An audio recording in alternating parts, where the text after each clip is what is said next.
would you initiate any complaint? Well, if I have the proper evidence, if I had the chance, if I will have the chance to get or get access to this alias Rene, and will be able to get Ayan, alias Rene. to the bottom of what he's saying, then I will again volunteer.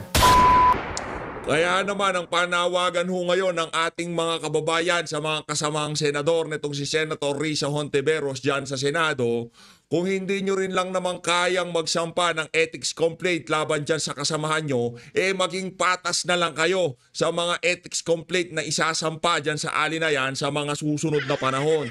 Kasi nga naman, base dito kay Kong Jing Paras, may pattern na. Pero bago ho natin pag-usapan, yaang mga ilinatag na resibo nitong si Senator Risa Hontiveros sa kanyang FB page. Kung bago lang ho kayo sa PH Update, isang like at isang subscribe. Masaya na ho tayo dyan sa mga gusto sumali sa ating community.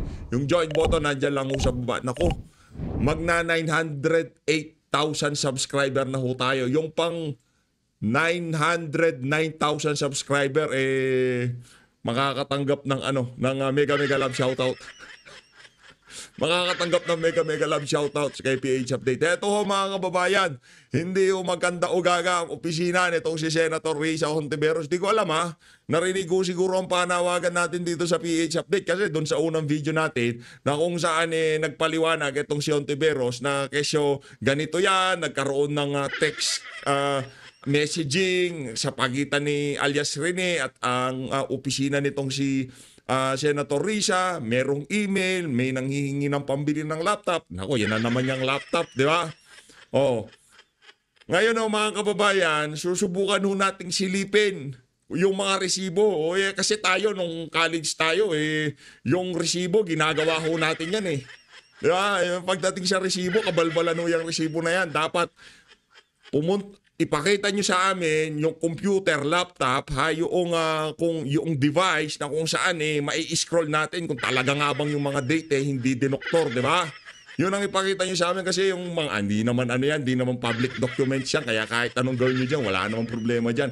Eto mga kababayan, narito na ang mga resibo. Anak nanto, kapalakpakan ho muna natin ang opisina nito si Risa Hontiveros.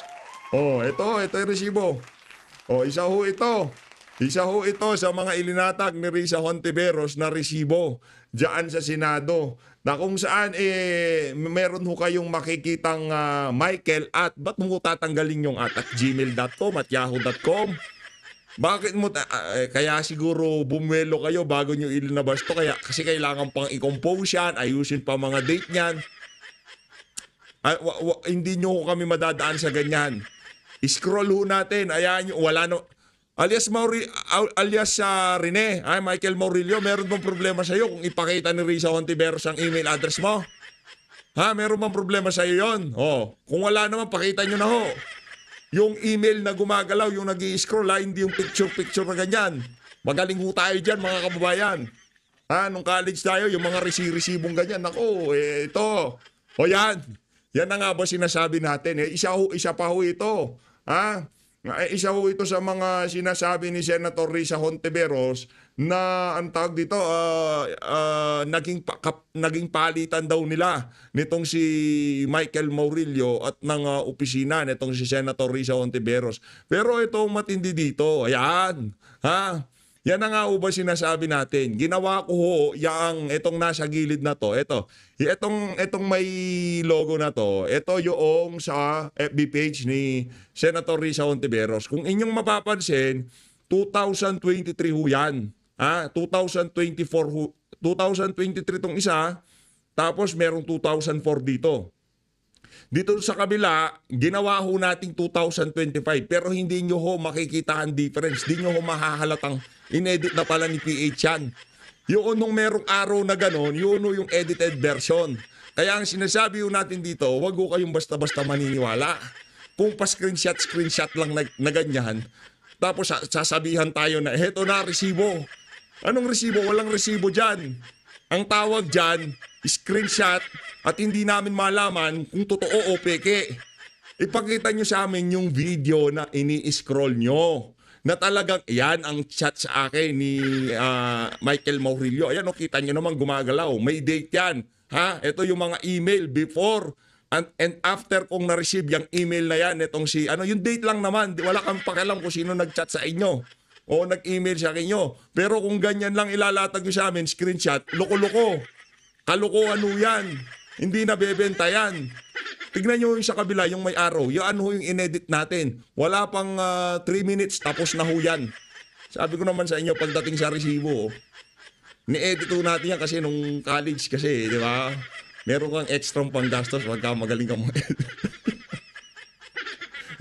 Nadaanan nyo naman lahat yan. Para naman, di ba? O, ganyan lang naman ho yan. O, pagka sinabi, may group project kami. O, magkano? 3,000. O, 3,000.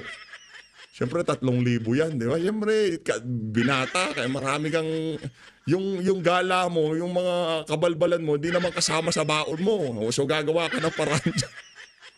Di ba?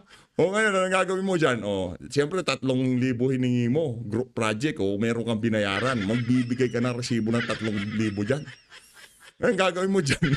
Ayaw ko na ituro sa inyo para yung mga baka mabibisto nyo yung mga anak nyo, yung mga pamangkin nyo, ha? Mga mabibisto nyo siya. Diba? Ay, mag-aalawan nun natin. Siyempre, kailangan pang date. Kailangan pang pasyal o kung ano pa man, di ba? Yung tawag ko doon, sumasideline. Yan. Isa ko yun sa mga ika nga, naging experience natin noong college na hindi naman tayo proud na ginawa natin. Kumbaga, naghatid lamang ng kakarampot na kaligayahan sa atin noong mga panahon. Kumukupit, minsan. Kayo ba hindi kumupit? Huwag kayong mga judgmental. Yan. Maliwanag pa sa sikat ng araw kung lalatagan lang tayo ng larawan na may date, na may numero, na may oras. Isang malaking kabalbalan.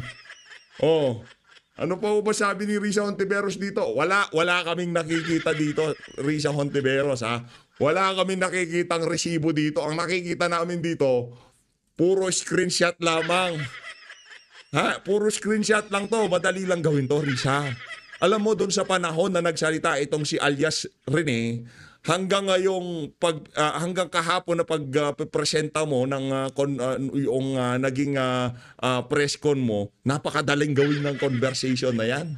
'Di ba? Ganun lang naman ho 'yun, mga kababayan. Oh. Nako, hindi ito bebenta sa ating mga kababayan. Hindi ito papaniwalaan kasi okay lang sana eh. Okay lang sana eh. Oh, madali lang yan. Madali lang diskartihin yan, Senator Risa. Ano lang ho kasi yan eh. Ang problema ho kasi dito, Senator Risa Hontiveros, yung track record nyo ho eh. Kumbaga ika nga nitong si ano pangalan nito? Nitong si Kongjing Paras, meron ng pattern, madam. Okay lang sana kung walang pattern, kaso meron ng pattern. Ano ho ba yung pattern na yan? Base ho dito sa post ng politiko na to, ito ha, may pattern na. Ex-Duterte political advisor calls for Senate ethics probe on Hontiveros over alleged witness tampering. Anak ng tokwa, hindi lang tampering, bribery pa. No? Ano pa marami hong ano dito, mga alleged kay Risa Hontiveros. Kaya para doon sa mga senador, kung sino man nakahawak dyan sa ethics complaint na yan, na ipa-file nitong si Attorney Ferdy Topacio, kasi sabi niya magpa-file siya, kung di nyo rin lang naman kayang salingin o di nyo kayang banggain itong walang yang Hontiveros na to, maging patas na lang ho kayo sa pagkilatis sa mga hihahaing impeachment ethics complaint laban dito kay Risa Hontiveros. Ito, lipat ho tayo. Dito sa, ito, latest ho ito Panoorin ho natin itong mga kababayan. Ito ang pinaka-latest ngayong mga panahon na to. Ito. Lagay ko lang to sa gilid. Para ika nga kung sakaling haiinan na yang si Risa Hontiveros sa mga susunod na araw ng ethics complaint. Medyo busy pa siguro itong si Attorney Ferdy Topacio kaya hindi pa siya nahahainan no? Ito, panoorin ho natin itong mga kababayan. Sasampahan po ng reklamo ni Senadora Risa Ontiveros sa NBI ang mga nasa likod ng video ni Michael Maurilio alias Rene na nagsabing tinakot at binayaran umano siya ng senadora para akusahan si Pastor Apollo Kibuloy at mga Duterte. Pinabulaanan niya ng senadora sabay labas na mga screenshot ng email at text ni alias Rene. Balitang hatid ni Mav Gonzalez. Sinungaling na nga, nang haharas pa. Mariin ang pagtanggi ni Senadora Risa Ontiveros sa mga pahayag ni Michael Maurilio alias Rene.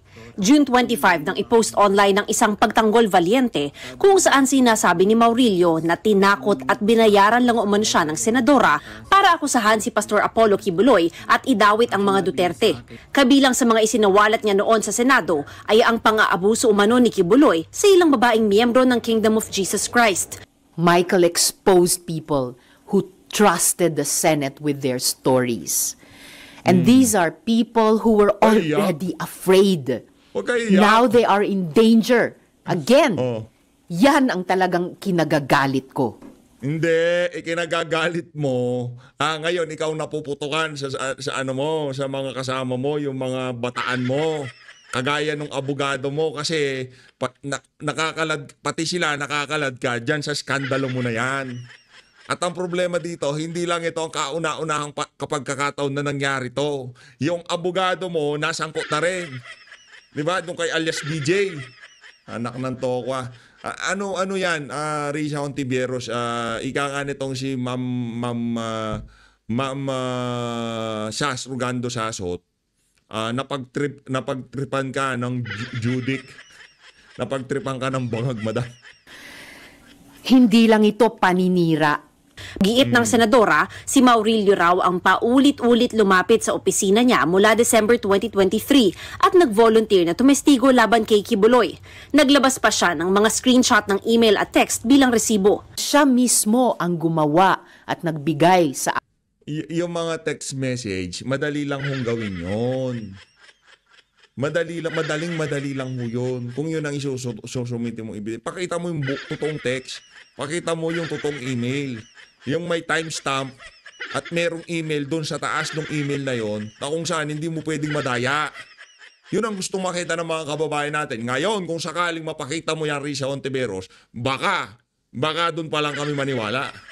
Pero habang pa-picture-picture lang yan, Madam, ang inaakusahan sa inyo, kaya nyo magbayad ng kalahating milyon di umano para magpakanta ng witness sa Senado. Di umano, ha? Ano ba naman yung nag-edit ka ng iilang larawan para makapangatwiran sa di umanong kabalbalan na inaakusa sa'yo? Nakuha nyo ba mga kababayan? Kung kaya mo magbayad di umano ng kalahating milyon, 1 milyon, mahigit sa 1 milyon, ano ba naman yung pinalitan mo yung iilang numero at nag-compose ka ng iilang mga email dyan para mapasinungalingan yung nagsasabi sa yung nagbibintang sa'yo, binayaran mo ng anak ng tokwa. Madam, bigyan niyo kami ng makatotohanan ng resibo. Dito naman tatanggapin naman namin. At nako, mega love shoutout. Nagulat naman ako, bigla pala, ano na tayo. 908,000 subscriber na tayo. Dito naman sa PH Update, medyo naman tayo dito, makonsiderasyon naman tayo. Pero siguro din yung latagan nyo kami ng kapani-paniwalang ebidensya. Aking opisina, andoon na ang pangalan ng mga Duterte. Walang pumilit. Siya ang nagkusang loob. No one paid him. No one coerced him. Ilang araw bago lumabas ang video, nag-message pa raw si Maurilio sa opisina ni Hontiveros noong June 22 at 23. Michael was the one frantically messaging my staff. Sabi niya, quote, "Help me, kinidnap ako at tinatakot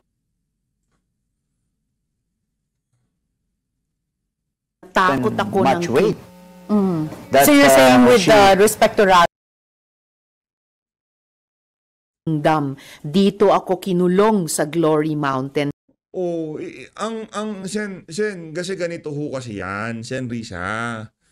Yan, sinasabi niyo yan na tinatakot siya. Di ba, ang dali lang naman gumawa ng text na ganyan. Napakadali ho niya, sa totoo lang. Napakadali. Meron kayong 2 cellphone, magkaroon kayo ng usapan, napakalaking kabalbalan. Yung inaakusuhan nyo na tinatakot siya, nakangiti habang nagsasalita at parang nanaba, parang At hindi siya takot at yung mga nasa utak niya talagang freely niya nasasabi na yung tipong walang script, di umiiyak. Anong resibo? Anong text message? Nireport daw nila ito sa PNP Davao. Pero habang inaaksyonan ng pulisya, biglang lumabas naman ang video ni Maurilio na binabawi ang mga nauna niyang pahayag sa Senado. Ayon kay Hontiveros, hindi niya alam kung sino ang nasa likod ng video. Pero ang turing niya rito, Witness tampering, fake news, psychological warfare. This isn't just an attack on my office. This is an attack on truth-telling. Hindi. Ito si Sen. Risa na ang corny, yung tipong yung delivery, kailangan pakadiinan para makatunog paniwala no?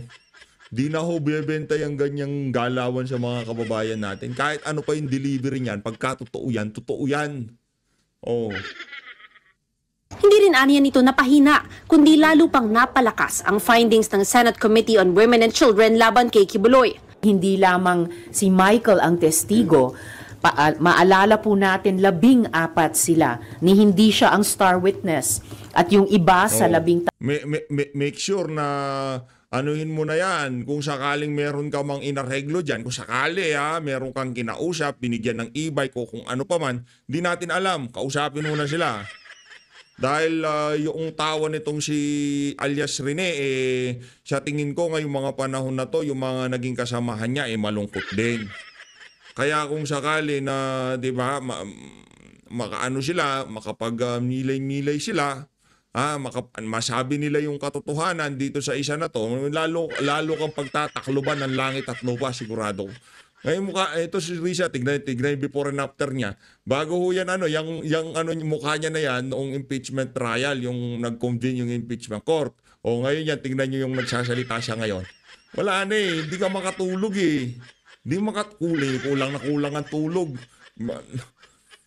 Gumawa ka ng problema Kung wala naman pala, huwag niyong ipilit. Yan ang problema sa inyong mga pinklawan at dilawan. Pilit kayo ng pilit. Diba? Kay Tatay Digong, EJK, puro lang EJK.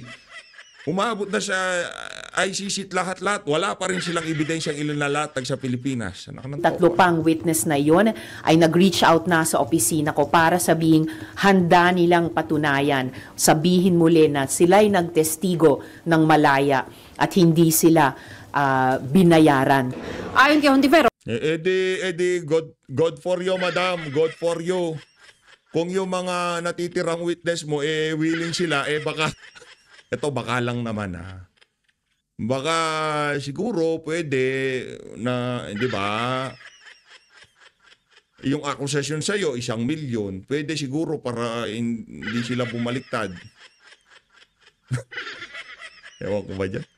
Risa Hontiveros, ang simple-simple na trabaho mo dyan sa Senado, pinapahirapan mo. Yan, kasi kayo, masyado kayong garapal kung gumalaw. Pagka nabubuko kayo, kayo pa talaga. Kayo pa talaga ang biktima. Anak ng tokwa. Pambihira talaga, oo. Tuloy. Sa Miyerkules ay dito na ho tayo kay Kong Jing. Kong Jing, tuloy natin itong kagabi. Ito yung kagabi. Ito yung dito ho sasabihin itong si Kong Jing para talagang meron na hong pattern. Tayo naniniwala na may pattern na talaga. Ragos, it was the basis for the regional trial court. The sole basis. To acquit. Yeah, in fact, he did it twice. This judge did it twice. But the CA was very emphatic that why is she acquitted on the basis of just a recantation without even explanation as to.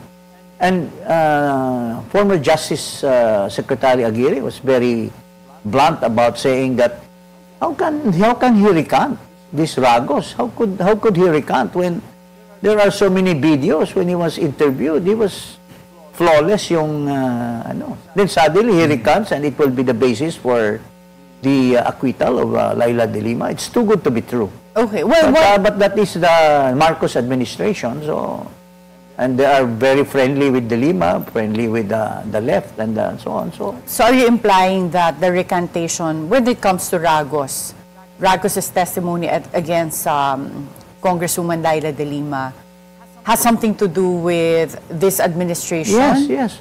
As a matter of fact, it took the Solicitor General to question that. It should have been the Department of Justice. Because they were the prosecutor. And they just let it go. So, it's the initiative of the OSG to file a certiorari with the Court of Appeals. Otherwise, all these cases that were,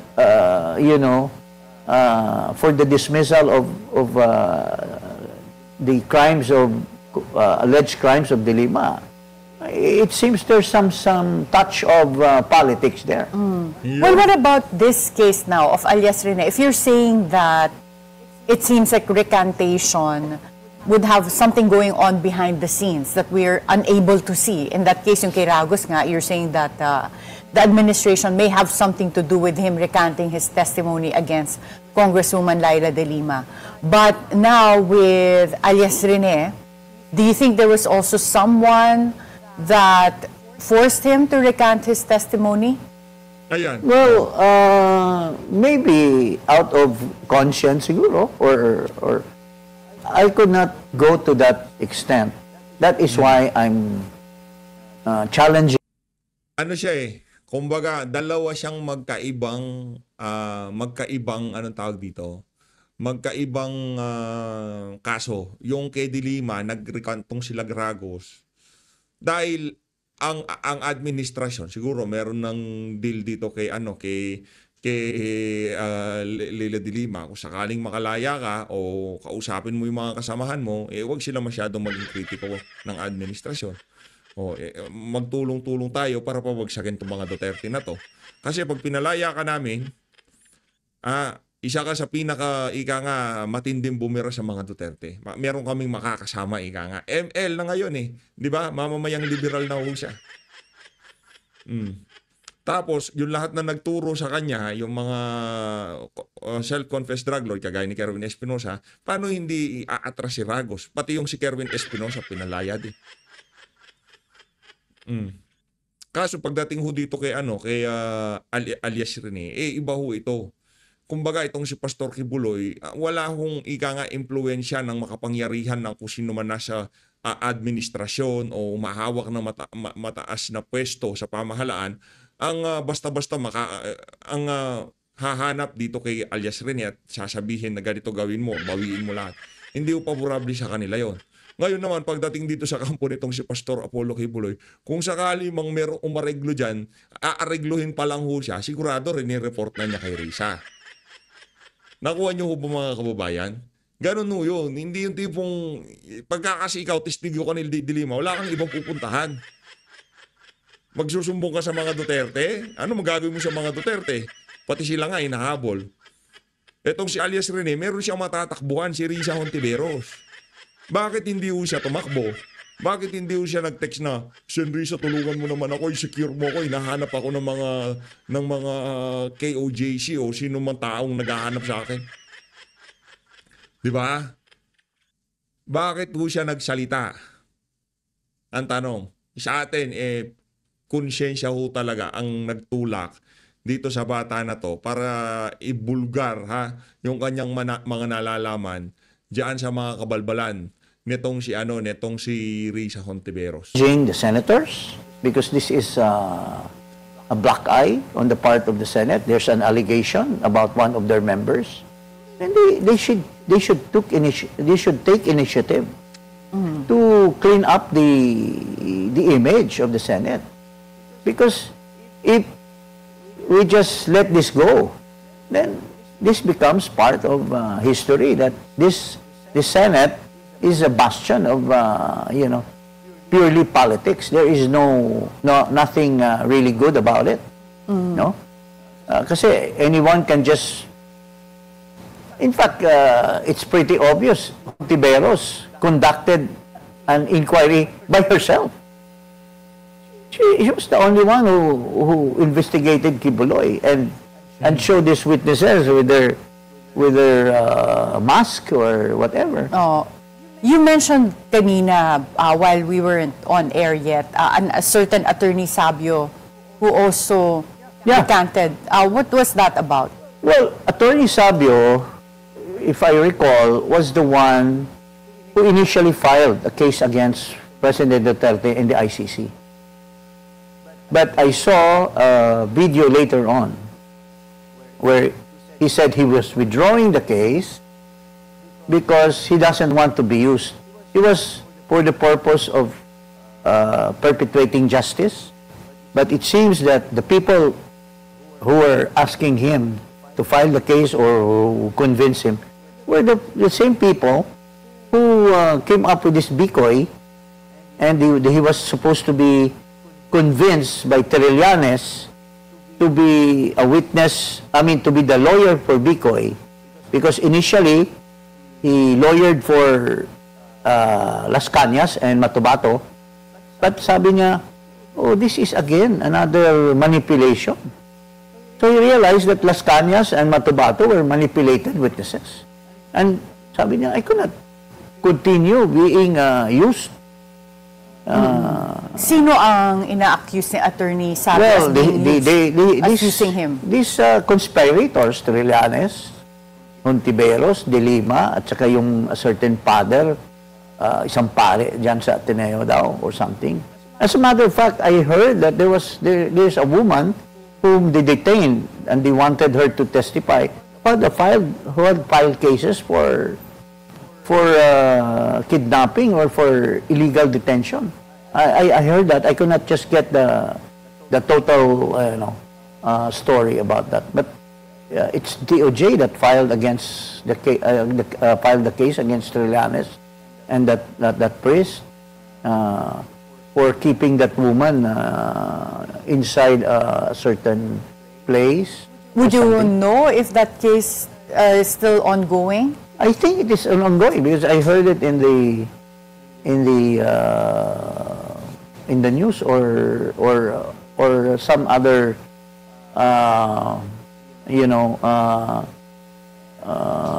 stories in the social media. Mm-hmm.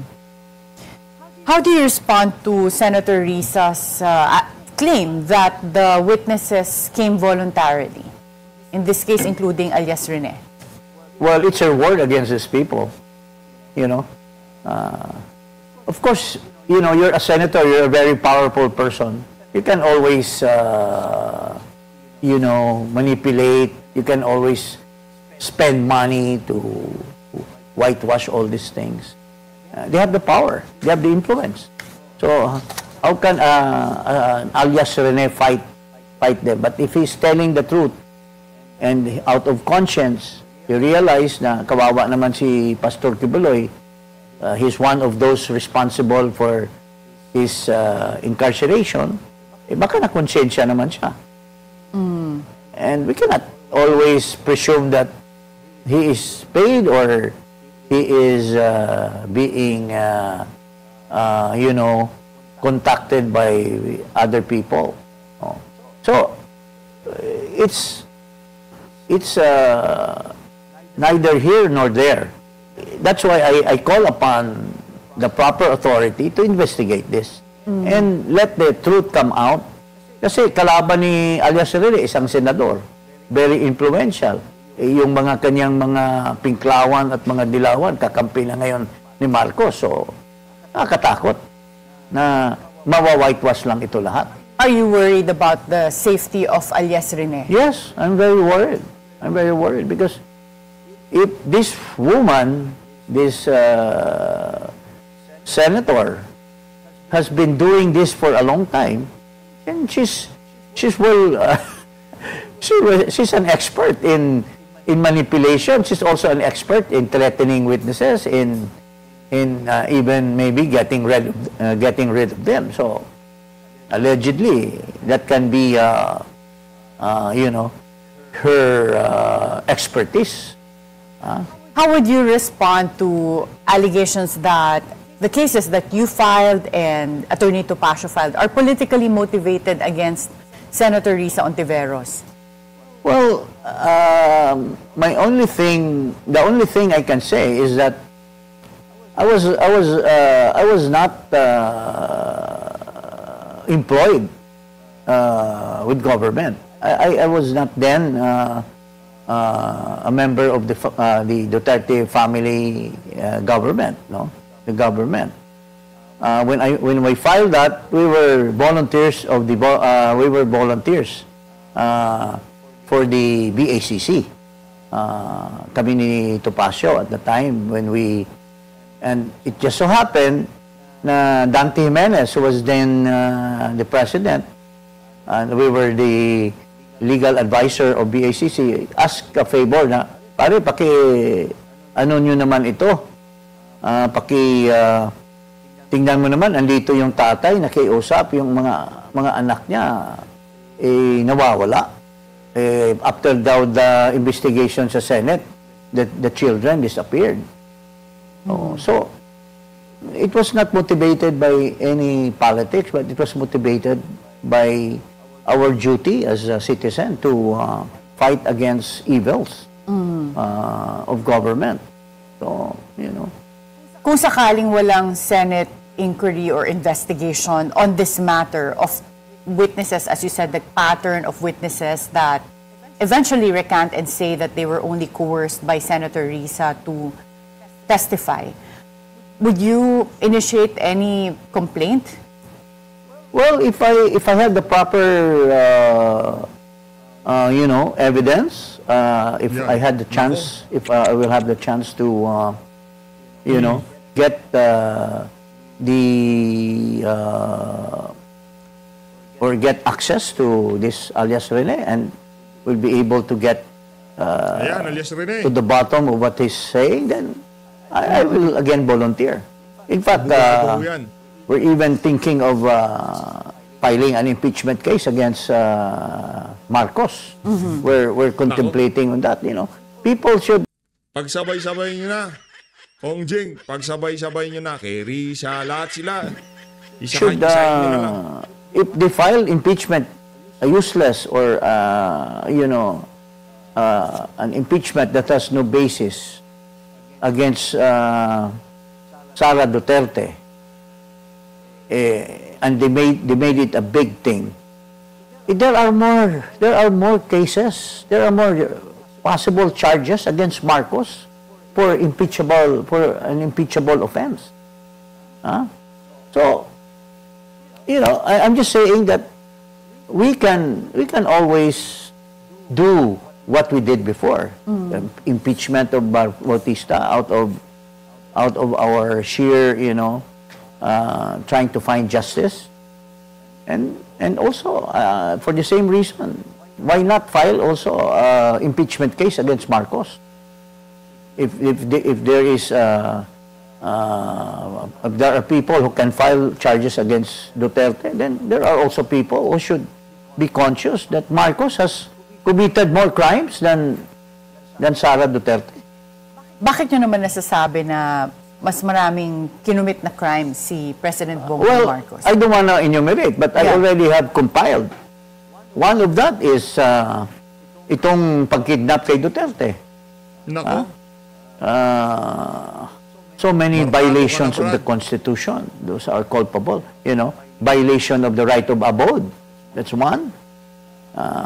It's not really Sara Duterte that has committed the crime of spending. Because without Marcos violating the Constitution, that amount of money should have not gone to the DepEd. In fact, if you watch Frank Drilon, he said it that there was no item. But why? How come from the contingency fund of Marcos he released? That's a violation. So, but that needs to be really looked into. But outright, that's a violation. Marcos violated the rights of those who won in Maguindanao. Ginawa niyang OIC yung gobernador, elected by the people. Okay, so there are so many. Look into. There are so many charges that we can file against Marcos. Well, going back to alias Rene. Balik tayo kay alias Rene. If you look at the video, parang ang mga sinasabi naman ng mga iba, parang scripted siya because even when he mentions the name of Pastor Kibuloy, it's Pastor Apollo C. Kibuloy, parang kompleto siya. Well, as a lawyer, when you've seen this video doing its rounds in social media, ayan, nakikita natin dito, Pastor Apollo C. Kibuloy. So, in your opinion ba, ang assessment mo dito, this is a sincere recantation or para bang scripted siya? Well, hindi natin talaga masabi no? Attorney Karen.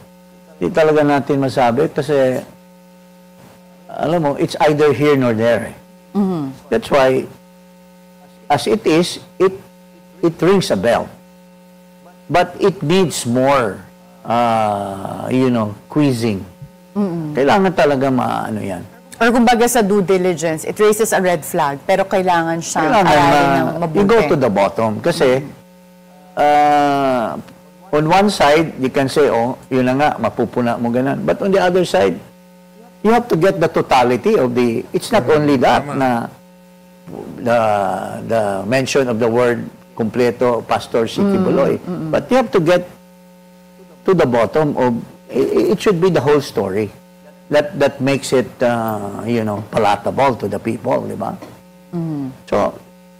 So more investigation on this matter is needed. That's why the Senate, dapat nga, yung mga senador na yung 18, araw-araw bumabanat si Hontiveros against them, kini-question yung credibility nila, So why not question her credibility also? Nako, diba? Senator Risa Ontiveros said early this year that she is willing to be the flag bearer of the opposition in 2028. Is it possible that the controversy right now is a black propaganda to get her out of the presidential race early? But before you answer that question, we'll have to take a short break. At the forefront will be... Ayun na nga mga kababayan, bibitinin ko kayo ulit. Dito na natatapusin ang ating reaction video kaugnay dyan sa continuation natin sa naging interview nitong si Kong Jing Paras dyan sa Billionaire News Channel. Sa tingin natin, hindi ho yan propaganda. Meron ng pattern, ikakanga nitong si Kong Jing. So ladies, maraming salamat to. Mag-ingat po kayo lahat. Mahal natin ang Pilipinas.